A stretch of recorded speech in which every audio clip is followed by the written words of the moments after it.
तीनों बराबर है। क्योंकि हम जैसे नाम जप कर रहे हैं तो नाम जप बिना संत संग के नहीं होगा। भजन न होई संग बिन, भजन बिना नहीं प्रेम।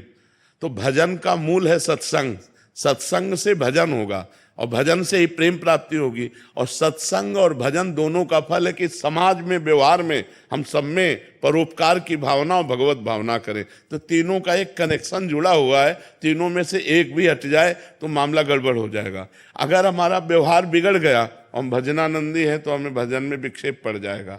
अगर हम भजन शुरू कर रहे हैं, सत्संग ना मिले तो भजन के विक्षेप जो हैं वो निवारण करने की हम में विवेक शक्ति नहीं होगी। बिन सत्संग विवेक न होई।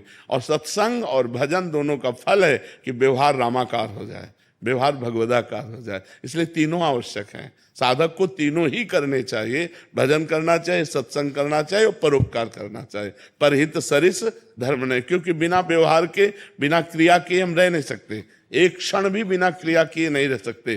तो हम केवल भजन में एकांत में बैठे हुए हैं, लेकिन कभी तो व्यवहार में जाना पड़ेगा। जब व्यवहार में हम जाएं तो परोपकार की भावना रखें, परहित की भावना रखें। उसका कल्याण कैसे होगा, उसको सुख कैसे मिलेगा, उसको शांति कैसे मिलेगी, ये हमारे विचार हो, तभी हम साधक हैं, तभी हम साधु हैं। तो तीनों बातें आवश्यक हैं। इसमें श्रेष्ठता सत्संग की है, क्योंकि सत्संग से ही भजन और परोपकार दोनों धाराएं फूटती हैं। अगर सत्संग ना हो तो भजन में रुचि नहीं होगी, भजन प्रारंभ भी नहीं होगा। सबसे मूल कार्य है सत्संग, और सत्संग से भजन, और सत्संग भजन दोनों से परोपकार की भावना।